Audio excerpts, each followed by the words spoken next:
ദൈവനാമത്തിന് മഹത്വം ഉണ്ടായിരിക്കട്ടെ. നമുക്ക് എല്ലാവർക്കും ഒന്ന് വിശുദ്ധ ഗ്രന്ഥത്തിലൂടെ ഒന്ന് സഞ്ചരിക്കാം. വിശുദ്ധ ഗ്രന്ഥം ഉൽപ്പത്തി പുസ്തകം 1-ാം അധ്യായം 1 മുതൽ 31 വരെയുള്ള തിരുവചനത്തെക്കുറിച്ച് നമുക്ക് എല്ലാവർക്കും ഒന്ന് ധ്യാനിക്കാം. ദൈവത്തിൻ്റെ ആത്മാവിൻ്റെ ശക്തി നിങ്ങളിൽ വ്യാപരിക്കാൻ വേണ്ടി പ്രാർത്ഥിക്കുന്നു. ഈ തിരുവചനത്തിൻ്റെയൊക്കെ അഭിഷേകം ഓരോ മക്കളിലും കുടുംബത്തിലും ശക്തമായിട്ട് വ്യാപരിക്കാൻ വേണ്ടി ബ്രദർ പ്രാർത്ഥിക്കുന്നു. നമുക്ക് സഞ്ചരിക്കാം. വിശുദ്ധ ഗ്രന്ഥം ഉൽപ്പത്തി പുസ്തകം 1-ാം അധ്യായം. ആദിയിൽ ദൈവം ആകാശവും ഭൂമിയും സൃഷ്ടിച്ചു. ഭൂമി രൂപരഹിതവും ശൂന്യവുമായിരുന്നു. ആഴത്തിന് മുകളിൽ അന്ധകാരം വ്യാപിച്ചിരുന്നു. ദൈവത്തിൻ്റെ ചൈതന്യം വെള്ളത്തിന് മീതെ ചലിച്ചു കൊണ്ടിരുന്നു. ദൈവം അരുളി ചെയ്തു, വെളിച്ചമുണ്ടാകട്ടെ. വെളിച്ചമുണ്ടായി. വെളിച്ചം നല്ലതെന്ന് ദൈവം കണ്ടു. അവിടുന്ന് വെളിച്ചത്തെ ഇരുളിൽ നിന്നും വേർതിരിച്ചു. വെളിച്ചത്തിനു പകലെന്നും ഇരുളിന് രാത്രിയെന്നും പേരിട്ടു. സന്ധ്യയായി പ്രഭാതമായി 1-ാം ദിവസം. ദൈവം വീണ്ടും അരുളി ചെയ്തു, ജലമധ്യത്തിൽ ഒരു വിധാനമുണ്ടാകട്ടെ. അതോ ജലത്തെ രണ്ടായി തിരിക്കട്ടെ. ദൈവം വിധാനമുണ്ടാക്കുകയും അതിന് താഴെയുള്ള ജലത്തെ മുകളിലുള്ള ജലത്തിൽ നിന്നും വേർതിരിക്കുകയും ചെയ്തു. അപ്രകാരം സംഭവിച്ചു. വിധാനത്തിന് അവിടുന്ന് ആകാശം എന്ന് പേരിട്ടു. സന്ധ്യയായി പ്രഭാതമായി 2-ാം ദിവസം. ദൈവം വീണ്ടും അരുളി ചെയ്തു, ആകാശത്തിനു കീഴിലുള്ള വെള്ളമെല്ലാം ഒരിടത്ത് ഒരുമിച്ച് കൂടട്ടെ. കര പ്രത്യക്ഷപ്പെടട്ടെ. അങ്ങനെ സംഭവിച്ചു. കരയ്ക്ക് ഭൂമി എന്നും ഒരുമിച്ച് കൂടിയ ജലത്തിന് കടലെന്നും ദൈവം പേരിട്ടു. അത് നല്ലതെന്ന് അവിടുന്ന് കണ്ടു. ദൈവം അരുളി ചെയ്തു, ഭൂമി എല്ലാത്തരം ഹരിത സസ്യങ്ങളും ധാന്യച്ചെടികളും വിത്തുൾക്കൊള്ളുന്ന ഫലങ്ങൾ കായ്ക്കുന്ന വൃക്ഷങ്ങളും മുളപ്പിക്കട്ടെ. അങ്ങനെ സംഭവിച്ചു. ഭൂമി എല്ലാത്തരം ഹരിത സസ്യങ്ങളും ധാന്യച്ചെടികളും വിത്തുള്ള ഫലങ്ങളോട് കൂടിയ വൃക്ഷങ്ങളും മുളപ്പിച്ചു. അവ നല്ലതെന്ന് ദൈവം കണ്ടു. സന്ധ്യയായി പ്രഭാതമായി 3-ാം ദിവസം. ദൈവം വീണ്ടും അരുളി ചെയ്തു, രാവും പകലും വേർതിരിക്കുവാൻ ആകാശവിധാനത്തിൽ പ്രകാശങ്ങളുണ്ടാകട്ടെ. അവ ഋതുക്കളും ദിനങ്ങളും വർഷങ്ങളും കുറിക്കുന്ന അടയാളങ്ങളായിരിക്കട്ടെ. ഭൂമിയിൽ പ്രകാശം ചൊരിയുവാൻ വേണ്ടി അവ ആകാശവിധാനത്തിൽ ദീപങ്ങളായി നിൽക്കട്ടെ. അങ്ങനെ സംഭവിച്ചു. ദൈവം 2 മഹാദീപങ്ങൾ സൃഷ്ടിച്ചു. പകലിനെ നയിക്കുവാൻ വലുത്, രാത്രിയെ നയിക്കാൻ ചെറുത് നക്ഷത്രങ്ങളെയും അവിടുന്ന് സൃഷ്ടിച്ചു.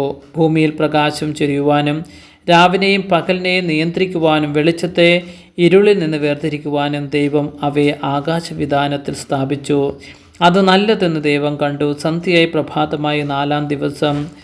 ദൈവം വീണ്ടും അരുളി ചെയ്തു, വെള്ളം ജീവജലങ്ങളെ പുറപ്പെടുവിക്കട്ടെ. പക്ഷികൾ ഭൂമിക്ക് മീതെ ആകാശവിധാനത്തിൽ പറക്കട്ടെ. അങ്ങനെ ദൈവം ഭീമാകാരമായ ജലജന്തുക്കളെയും കടലിൽ പറ്റം ചേർന്ന് ചരിക്കുന്ന സകലവിധ ജീവികളെയും എല്ലാത്തരം പക്ഷികളെയും സൃഷ്ടിച്ചു. അവ നല്ലതെന്ന് അവിടുന്ന് കണ്ടു. ദൈവം അവയെ ഇങ്ങനെ അനുഗ്രഹിച്ചു, സമൃദ്ധമായി പെരുകി കടലിൽ നിറയുവിൻ. പക്ഷികൾ ഭൂമിയിൽ പെരുകട്ടെ. സന്ധ്യയായി പ്രഭാതമായി 5-ാം ദിവസം. ദൈവം വീണ്ടും അരുളി ചെയ്തു, ഭൂമി എല്ലാത്തരം ജീവജാലങ്ങളെയും കന്നുകാലികൾ, ഇഴജന്തുക്കൾ, കാട്ടുമൃഗങ്ങൾ എന്നിവയെ പുറപ്പെടുവിക്കട്ടെ. അങ്ങനെ സംഭവിച്ചു. അങ്ങനെ ദൈവം എല്ലാ ഇനം കാട്ടുമൃഗങ്ങളെയും കന്നുകാലികളെയും ഇഴജന്തുക്കളെയും സൃഷ്ടിച്ചു. അവ നല്ലതെന്ന് അവിടുന്ന് കണ്ടു. ദൈവം വീണ്ടും അരുളി ചെയ്തു, നമുക്ക് നമ്മുടെ ഛായയിലും സാദൃശ്യത്തിലും മനുഷ്യനെ സൃഷ്ടിക്കാം. അവർക്ക് കടലിലെ മത്സ്യങ്ങളുടെയും ആകാശത്തിലെ പറവകളുടെയും നാൽക്കാലികളുടെയും ഭൂമിയിൽ എഴിയുന്ന ജീവികളുടെയും മേൽ ആധിപത്യമുണ്ടായിരിക്കട്ടെ. അങ്ങനെ ദൈവം തൻ്റെ ഛായയിൽ മനുഷ്യനെ സൃഷ്ടിച്ചു. ദൈവത്തിൻ്റെ ഛായയിൽ അവിടുന്ന് അവനെ സൃഷ്ടിച്ചു. സ്ത്രീയും പുരുഷനുമായി അവരെ സൃഷ്ടിച്ചു. ദൈവം അവരെ ഇങ്ങനെ അനുഗ്രഹിച്ചു, സന്താനപുഷ്ടിയുള്ളവരായി പെരുകുവിൻ, ഭൂമിയിൽ നിറഞ്ഞ് അതിനെ കീഴടക്കുവിൻ. കടലിലെ മത്സ്യങ്ങളുടെയും ആകാശത്തിലെ പറവകളുടെയും ഭൂമിയിൽ ചരിക്കുന്ന സകല ജീവികളുടെയും മേൽ നിങ്ങൾക്ക് ആധിപത്യമുണ്ടായിരിക്കട്ടെ.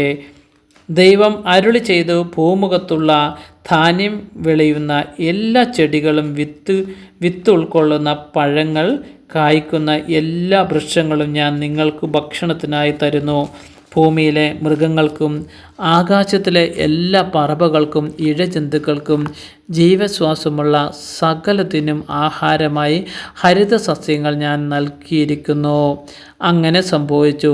താൻ സൃഷ്ടിച്ചതെല്ലാം വളരെ നന്നായിരിക്കുന്നു എന്ന് ദൈവം കണ്ടു. സന്ധ്യയായി പ്രഭാതമായി 6-ാം ദിവസം. ദൈവനാമം മഹത്വമുണ്ടായിരിക്കട്ടെ. നമുക്ക് ഈ സന്ദേശത്തിലൂടെ എന്താണ് മനസ്സിലായതെന്ന് ഓരോ മക്കളും ചിന്തിക്കേണ്ടിയിരിക്കുന്നു. കാരണം ദൈവം നമുക്ക് വേണ്ടി എന്താണ് ആദ്യം ക്രിയേറ്റ് ചെയ്തിരിക്കുന്നത്, അതുപോലെ തന്നെ ദൈവം മനുഷ്യനെ എന്തുകൊണ്ടാണ് സൃഷ്ടിച്ചിരിക്കുന്നതെന്നും നമുക്ക് ഈ തിരുവചന ഭാഗത്തിലൂടെ സന്ദേശം തരുന്നുണ്ട്.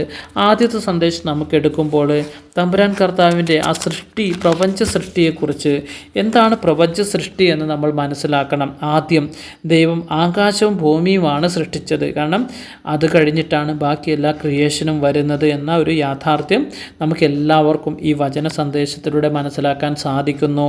ഭൂമി ഒന്നുമില്ലാത്ത ശൂന്യമായിരുന്നു എന്നും ആഴത്തിന് മുകളിൽ അന്ധകാരം വ്യാപിച്ചിരുന്നു എന്നും ദൈവത്തിൻ്റെ ചൈതന്യമാണ് പരിശുദ്ധാത്മാവ് അവിടെ വന്നതും എല്ലാം നമുക്ക് കാണാൻ പറ്റുന്നുണ്ട്. ദൈവത്തിൻ്റെ ചൈതന്യമാണ് പരിശുദ്ധാത്മാവ്. യേശുവേ ആരാധന. ദൈവമായ കർത്താവെ, അങ്ങയുടെ തിരുവചനം, ഈ സന്ദേശം എല്ലാ മക്കൾക്കും അനുഗ്രഹമായി തീരാൻ വേണ്ടി പ്രാർത്ഥിക്കുന്നു.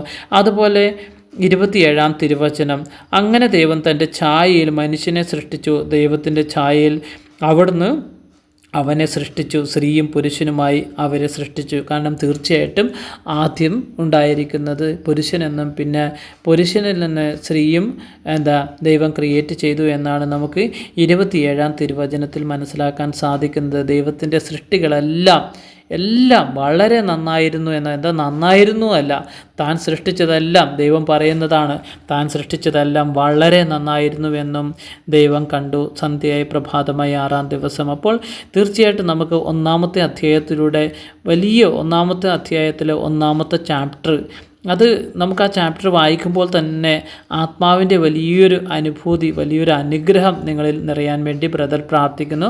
തമ്പുരാൻ്റെ വചനം നിങ്ങളുടെ ജീവിതത്തിലേക്ക് ജീവനും അമൃതവുമായി തീരട്ടെ. നമുക്ക്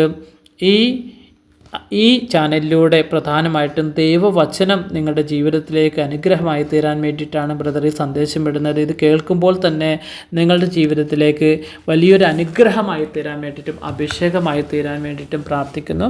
നമ്മുടെ ദൈവമായ കർത്താവായ യേശു ക്രിസ്തുവിൻ്റെ നാമം മഹത്വപ്പെടട്ടെ. ദൈവനാമം എന്നും എപ്പോഴും മഹത്വപ്പെടട്ടെ. യേശുവേ ആരാധന. ഈ സന്ദേശം കേൾക്കുന്ന എല്ലാ മക്കൾക്കും ഈ വചനത്തിൻ്റെയൊക്കെ അഭിഷേകം നിറയാൻ വേണ്ടി ബ്രദർ പ്രാർത്ഥിക്കുന്നു. Hallelujah, hallelujah, hallelujah. യേശുവേ ആരാധന. യേശുവേ സ്തുതി. ഈശോയെ മഹത്വം.